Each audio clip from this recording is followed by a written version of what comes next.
origin of heaven and earth, parents, fellow beings, and laws, the true nature of all Buddha's enlightened masters, ordinary humans and sentient beings, will one manifest as both permanence and impermanence. Viewed as permanence, the one unfolds into an infinite world that is ever abiding, spontaneous, just as it is. Viewed as impermanence, the one unfolds into infinite worlds through the cycle of formation, duration, decay, and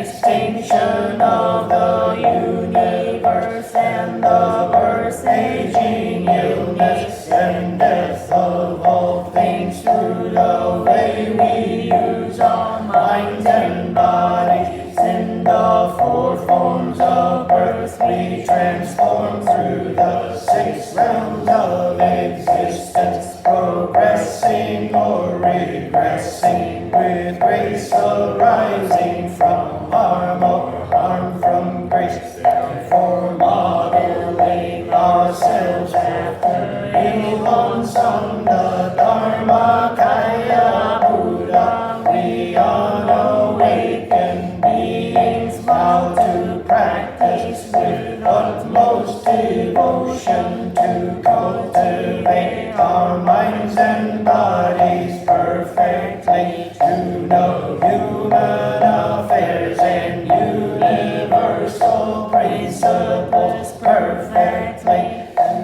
use our minds and bodies perfectly, thus progressing rather than regressing, and receiving grace rather than harm, until we attain the great power of One and become one with the nature of One. Good morning, everyone. Good morning. This is the time of the month where I share some of my reflections on my study of the Won San vow.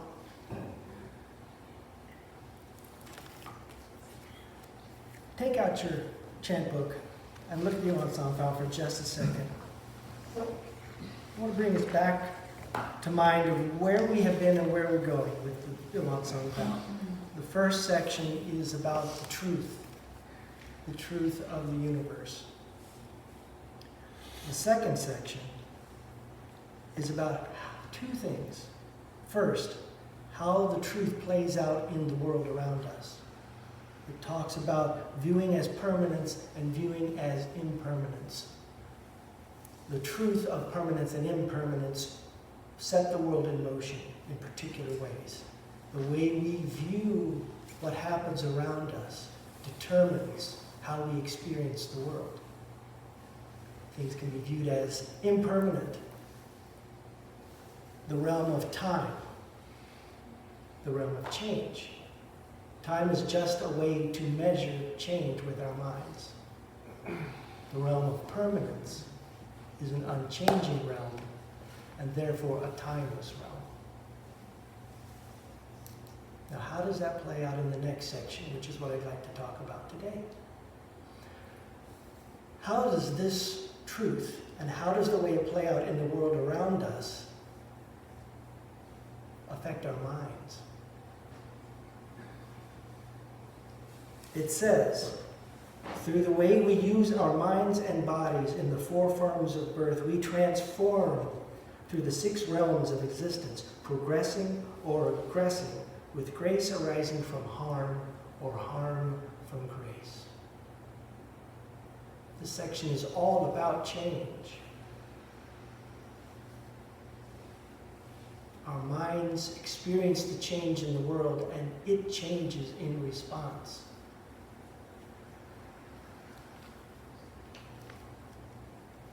our experience of the world is really where change, as we perceive it, meets our karma, or our habits.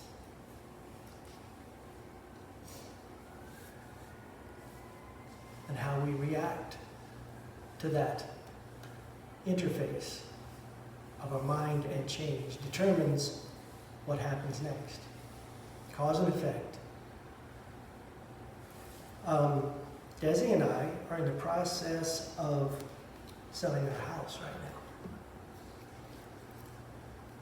now. This house served our needs very well for a while, and now we're seeing the changes happening, and it will not serve our needs in the future. So we're trying to get ahead of that, sell this house, go somewhere that's going to fit our needs in the coming years. Very adult thing to do, I think. But that is change, and change always messes with the mind. If we use our minds well in the face of change, we will be content, we will make good decisions.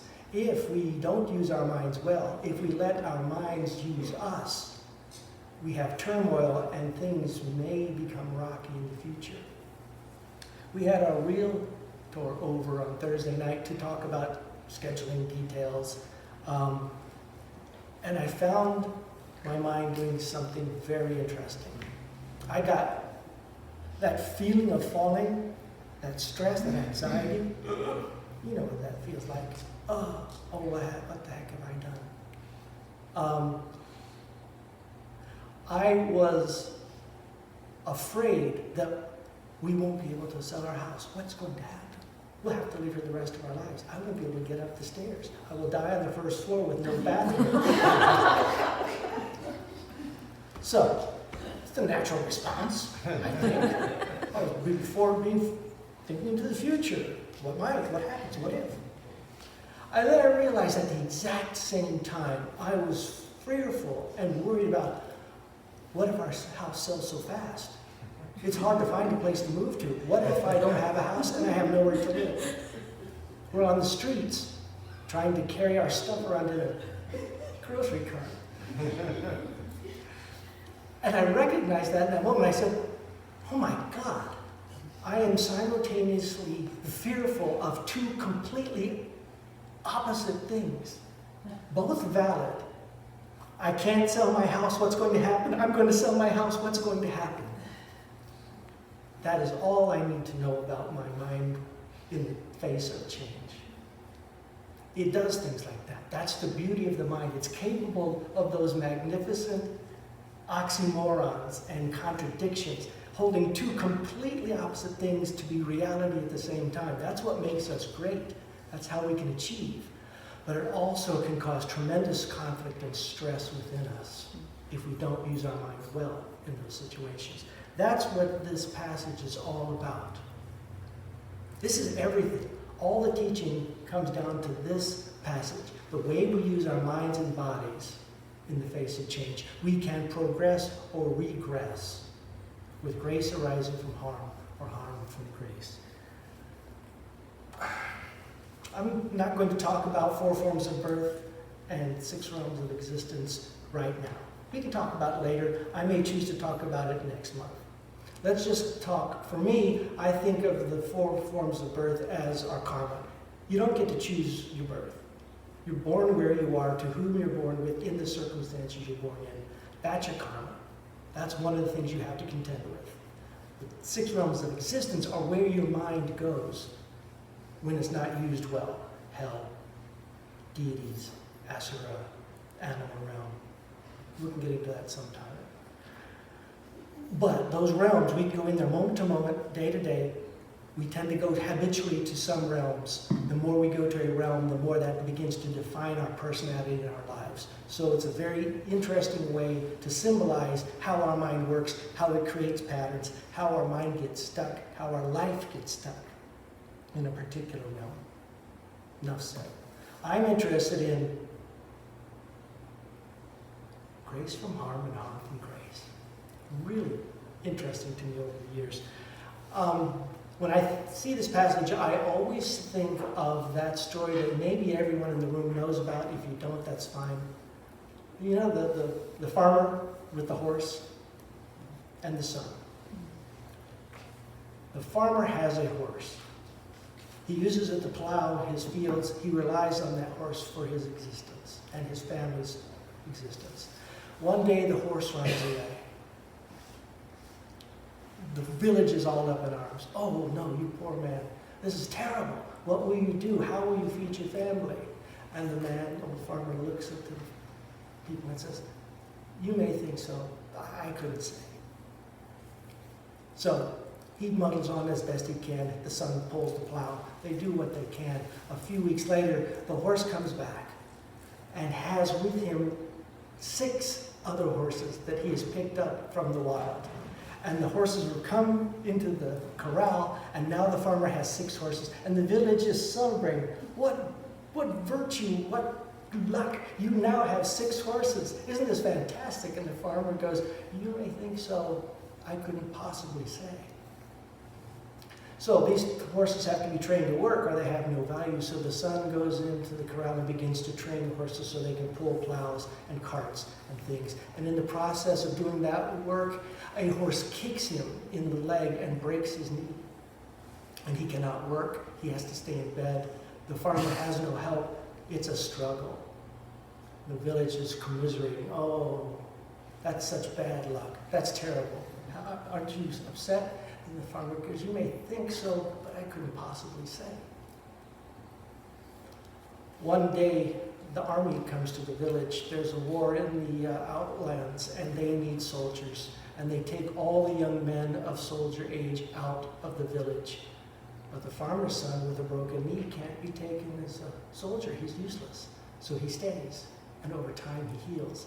And the village celebrates as, aren't you lucky that your son broke his knee and now he doesn't have to go off and die in the booths. And the farmer says, you may think so, I couldn't possibly say. And this story, I imagine, could go on forever until the farmer passes away. But I'll stop there.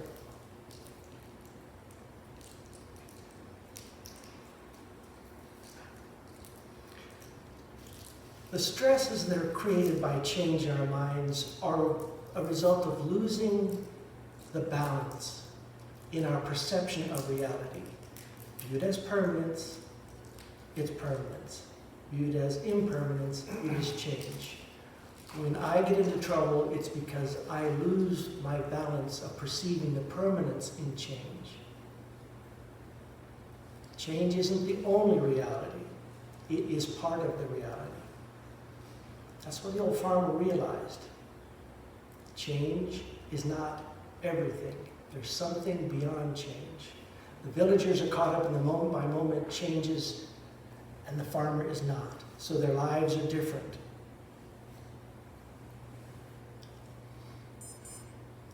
When we forget the permanence of life, we tend to think of the future and the past a lot.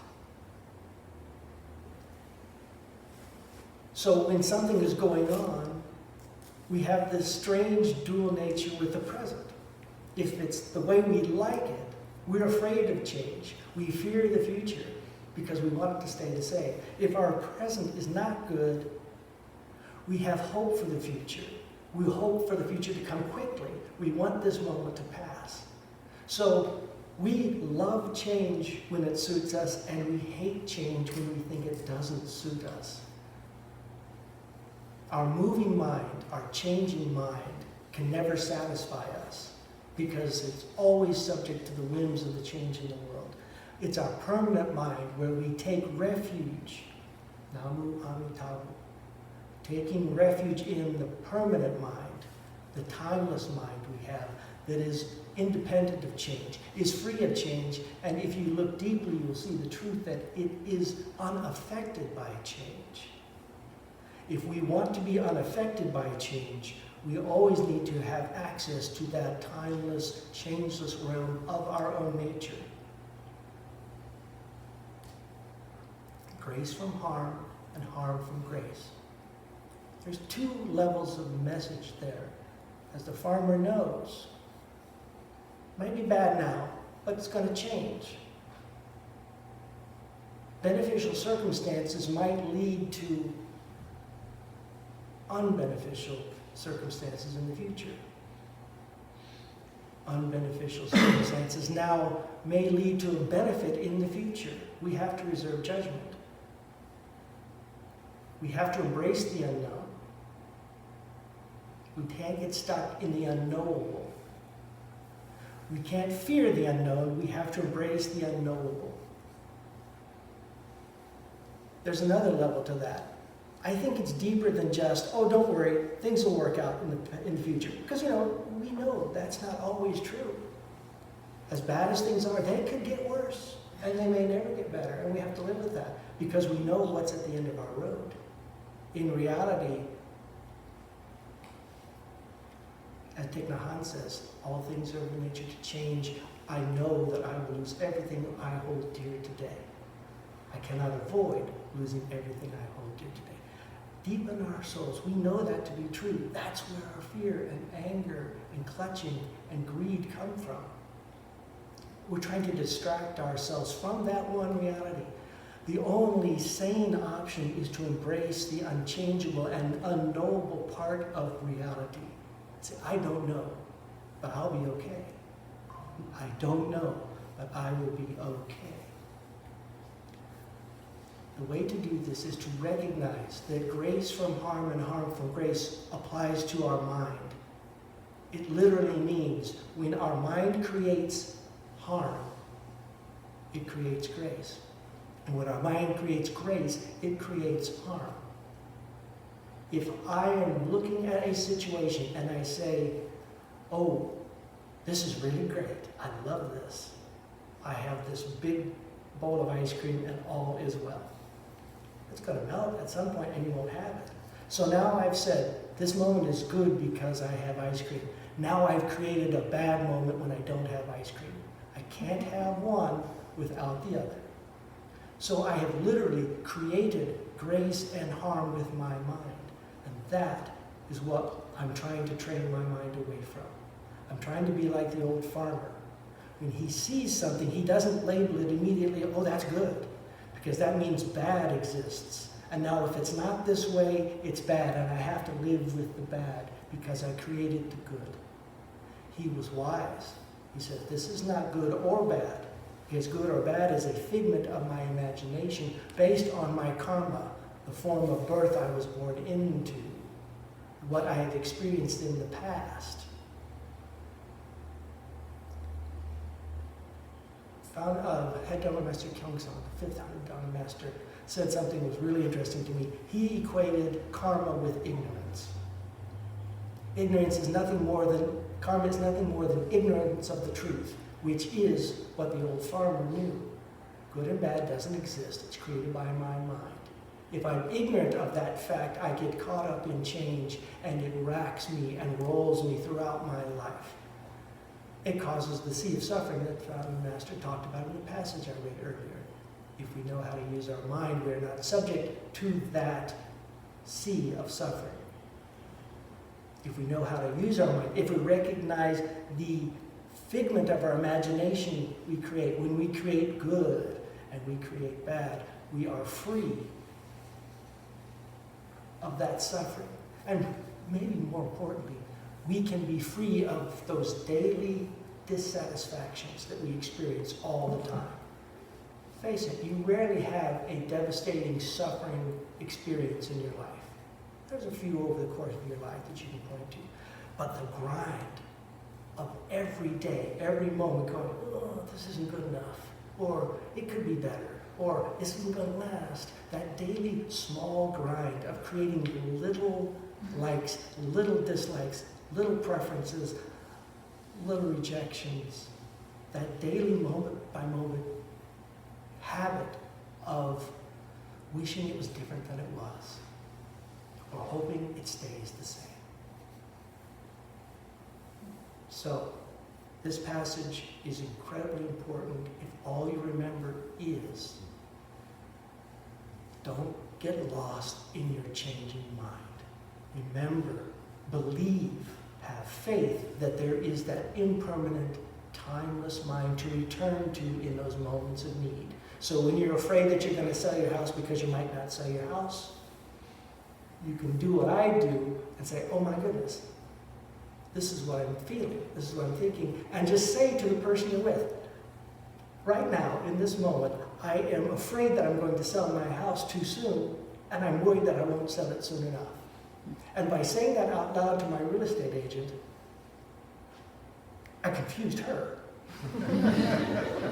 She had no idea what the heck I was talking about. But in that moment, I could say, oh yeah, I have a permanent mind. I can see this, and I can just step away from it. And for that moment, it changed. And that gave me power to change the rest of that evening, the way I slept, and the way I woke up this morning. And that is the great power of using the mind well. Dive into this sometime on your own and think about what that story is talking about, and think about that passage, okay? Anybody have anything they would like to share, or any questions they would like to ask?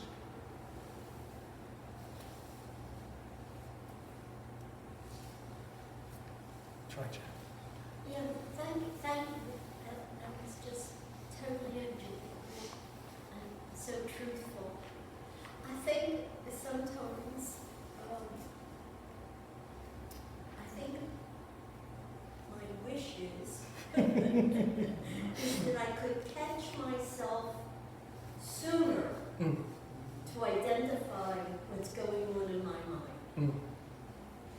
Sometimes I use too much of, quote, time, starting to dwell in it before I catch it. You know? That's what I would like to improve in my life, you know? Yeah. Right there when you're in that moment, and say, ah, here I am, stop, you know? Be in that balance. Yeah. Do you have anything that you're trying, any technique you're using to try to help you recognize sooner? Let's see. Sometimes my breathing increases. Start a little like tenseness in my body. Where my body was relaxing when it's tense. You know? I think it's the breathing, the tenseness of the body, and if I'm reacting too much in the situation, if I'm responding quickly to somebody, I'm already going in. I'm already has hooked me, you know? Yeah. I think those things, and then, then I apologize. And when I have to apologize, then I say, oh, that's what you were doing. Yeah. So the first, one of the results is I said, oh, now I have to apologize. And then I said, oh, that's where my mind was right then, divided. Yes. So thank you very much. Well, thank you, I Georgia. always enjoy your share. I'm really glad you mentioned that thing about the body, the feelings you get. I was listening to a sports psychologist recently, and I knew this when I was younger. I've forgotten it when I was older. But he says with high-level athletes or great performers, dancers, actors, when you ask them, were you nervous or are you nervous, they never say yes. And he has studied this over years, and he says what happens is when you are afraid, your body does certain things. You get these feelings. The athlete or the dancer or the actor who has those feelings before they perform or while they're performing, they recognize those feelings, but they interpret them as being excited. They don't think that they are being nervous. They think they're being excited. They're preparing. They're getting ready. Whereas people who have stage fright feel the same things and they go, oh, I'm scared. And he realized that he could work with athletes who were beginning to lose confidence by helping them feel those things and helping them shape them in terms of, oh, this is my excitement building up. This is my preparation. Instead of going, oh, I'm getting scared. And I've began trying that with myself. And when I feel the stomach flutter, I go, oh, I'm excited about something. And I don't know if it works. I have just been using it a short time, but I thought that was fascinating. Again, our mind is creating the reality. Our body is just doing what it does. It's the blood moving to the same place. Well, we've interpreted it in a way that shapes the way we feel about it and then the way we react to it. And that's true of everything, even the most basic things about us. I saw you. Yeah, thank you so much for that talk. I found that really valuable. I feel like it's interesting though, when I think about it, that sometimes when I am able to be in that more equanimous state of mind, sometimes I stop doing it because I find it hard to relate to people. Like when they want to be like, aren't you excited about this? And and I'm trying to be that, but then I'm supposed to be more excited, or I'm supposed to be more upset. And I'm like, oh, maybe I am upset. Or I'm excited. What do you think? How do I do that? That's a really interesting point. Sometimes social pressures, relationship pressures, that's change. When your mind is changing as you practice, that'll create some tensions. You become slightly different and people change and tension arises. And it can get to levels where they're unhappy with you because you're not who they want you to be or who you used to be. Whether they like it or not, it's different, and this is disturbing. What's the future hold? So yeah, thank you for mentioning that. That's another obstacle. So while you were talking, the song by George Harrison was going through my mind, All Pains Must Pass Away. And I hear it almost every day because I listen to the Beatles constantly on the series. But it's something that comes to mind when I'm experiencing those things that you're talking about, or feelings are arising. If I'm standing and talking to my students or anybody and I feel their tension rising, I'm having this internal conversation and keeping my face calm and relaxed because I don't want them to become elevated, and I'm also formulating a plan of how I'm not going to become elevated with them, so I can bring the temperature down or however it has to go. And I think that you hit right on it, and I like that they connected with that song because that song plays in my head all the time. It's a calming thing for me to help me stay in the moment. And what you're saying is, we forget, that's maybe the most important thing that we can do with our practice. The most good in the world we can do is to practice well in a moment where we're helping others not raise their temperature.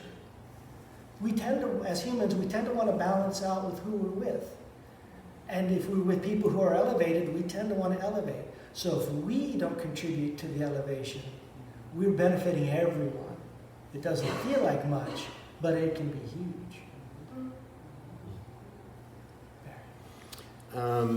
So there's a part of this that you've already touched on that I think is worth highlighting, which is, as you've already said, that the circumstances is contingent upon how you perceive it.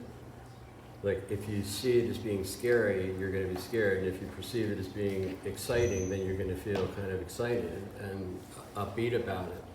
So, in a more general way, that happens kind of universally in terms of, as you perceive something, as you interpret it, as you've learned, as you've been conditioned throughout your life, there's a certain situation that's going to look to be either, threatening or non-threatening. So, in the essential dharmas of daily practice, they talk about sensory experiences that lead to either disturbances or, the other factors of illusion or wrongdoings. And the thing is being able to watch that arise in the moment, so that, and Georgia was talking about this and other people, there's I think the basis of mindfulness is being able to catch things in the moment. You feel it in the body, you feel tension, you feel the anxiety, and that actually gives you the opportunity to become aware, if you're practicing mindfulness in that moment, as to how things are arising. So there's an opportunity then to kind of diffuse it or disengage from it or not take it seriously, or kind of diffuse it. And learning how to do that is a process, I think, not only of meditation practice, but it's also the process of psychotherapy. Yeah, I have a couple thoughts. And I think we'll close that after that.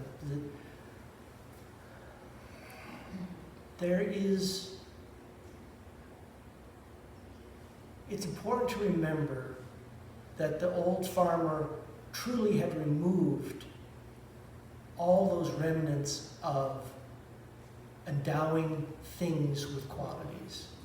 He had that no mind, no moving mind, and no mind do the same thing. It's just having that original mind. I find it a challenge because I tend to get caught up in the countermeasures when my mind arises, and I forget that ultimately what I'm moving toward is the mind not moving in the first place. Falling in love with the practice is a danger for me because I feel like I'm doing something. I'm catching myself, I'm returning it. And that's not the end, that's the tool. The process of catching and returning is designed to help you identify those points. And how do I release that? How does my mind not make that marker anymore? So that I have a smooth mind and complete access to my original nature, so that when Desi puts the spoon in the wrong drawer,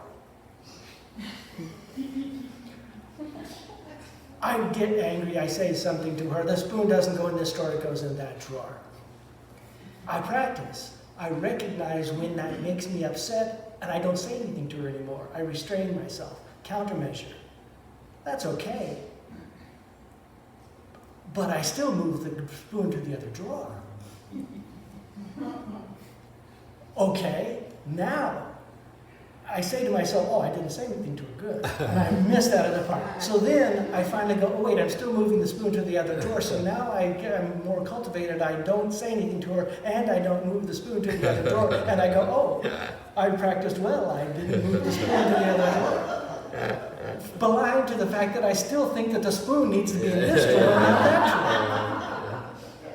It's only when the spoon is in that other drawer that it does not make an impression on me that the spoon is not in this drawer. That's what the practice is about, and I always forget that. Yeah. All right? Enough said. Let's get settled in.